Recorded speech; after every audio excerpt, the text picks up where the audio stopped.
நாமத்தில் உங்களை சந்திப்பதில் மிக்க மகிழ்ச்சி அடைகின்றேன். நாம் இன்று தியானிக்க எடுத்திருக்கும் தலைப்பு இறை சித்தம் செய்யுங்கள். தியான வசனம் எபேசியர் அதிகாரம் 5 வசனம் 17. ஆகவே அறிவிலிகளாய் இராமல் ஆண்டவருடைய திருவுளம் யாது என புரிந்து கொள்ளுங்கள். இந்த வசனத்தின் மூலமாக கடவுள் நமக்கு உணர்த்துவதை சிந்திப்போமா? கிறிஸ்துவுக்குள் பிரியமானவர்களே, நீங்கள் இந்த பிரபஞ்சத்திற்கு ஒத்த வேடம் தரியாமல் இறைவனுடைய நன்மையும் பிரியமும் பரிபூரணமான சித்தம் இன்னதென்று பகுத்தறியத்தக்க உங்கள் மனம் புரிதகிறதுனாலே மறுரூபமாகுங்கள்.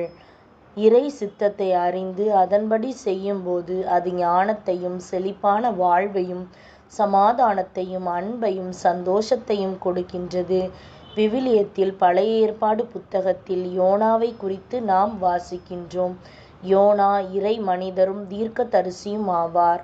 கடவுள் அவருக்கு அளித்த கட்டளையை உதறி தள்ளிவிட்ட பொழுது பாடுகள் நிறைந்த பாதைக்குள் தள்ளப்பட்டார். இறைவனுடைய சித்தத்தை நிறைவேற்றாததே இந்த பாடுகளுக்கு காரணம் என்பதை அறிந்து கொண்டவர் தன் வழியை செம்மைப்படுத்தி கொண்டு கடவுளுடைய தெய்வீக சித்தத்தை நிறைவேற்றினார். கடவுளுக்கு தன் வாழ்வை அர்ப்பணித்து அவர் விரும்புகின்ற நீதியின் வழிகளிலே நடந்தார். ஒரு வாலிபர் பெற்றோர் அவனுக்காக உபவாசத்துடன் ஜெபித்து ஒரு அருமையான பக்தியுள்ள பெண்ணை அவனுக்கு வாழ்க்கை துணையாக தெரிந்தெடுத்து அவனிடம் அதை பற்றி கூறினார்கள். ஆனால் அவனோ ஒரு பெண்ணை தான் விரும்புவதாகவும் அவளே தனக்கு ஏற்றவளாய் இருப்பாள் எனவும் பெற்றோரிடம் கூறினான். அவன் தன் வழியில் உறுதியாய் இருந்தபடியினால் பெற்றோர் பேசாமல் அதற்கு ஒத்துக்கொண்டார்கள். திருமணமும் முடிந்தது. 1 மாதம் மகிழ்ச்சியுடன் வாழ்ந்தார்கள். அதன் பிறகு அந்த பெண் அவனுடைய ஊழியத்திலே பங்கு பெற மனமற்றவளாய் தன் வழியிலே செல்வதையே விரும்பினாள். என்னை என் வழியே விட்டு விடுங்கள், நீங்கள் எப்படி வேண்டுமானாலும் போங்கள் என்று பிரித்து பேசிய அவளுடைய வார்த்தைகளும் அவளுடைய செயலும் அவனுக்கு மிகுந்த ஏமாற்றத்தை அளித்தன.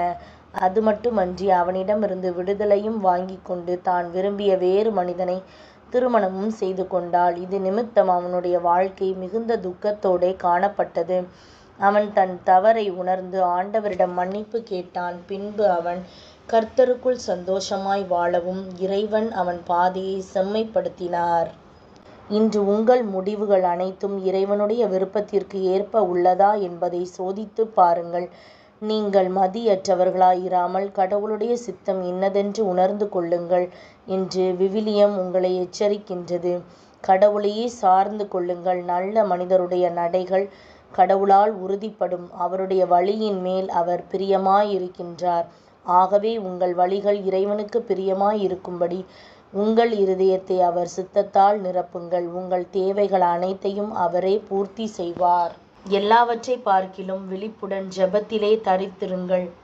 இறைவனுடைய சித்தத்தை நிறைவேற்றி அவர் தருகிற ஆசீர்வாதத்தை பெற்றுக்கொள்ளுங்கள். நீங்கள் தவறான வழிகளில் சென்றிருந்தாலும் அவரிடத்தில் திரும்பி வாருங்கள். அவர் உங்களை கட்டி அணைத்து உன்னதத்திற்கு உயர்த்துவார். சிந்திப்போம், வாழ்வாக்குவோம். நாம் ஜெபிக்கலாமா? அன்புள்ள பரம தகப்பனே, என் வாழ்க்கையிலே உமது நோக்கத்திற்காக எனது பாதைகளை நான் தெரிந்தெடுத்தமைக்காக என்னை மன்னித்தருளும்.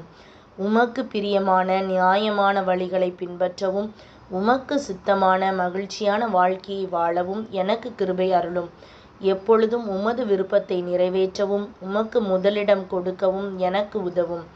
உம்முடைய ராஜ்யம் இந்த பூமியில் வரட்டும். உமது சித்தம் பரலோகத்தில் செய்யப்படுவது போல பூலோகத்திலும் செய்யப்படுவதாக. இயேசு கிறிஸ்துவின் ஈடு இணையற்ற நாமத்திலே ஜெபிக்கின்றேன் நல்ல பிதாவே, ஆமேன்.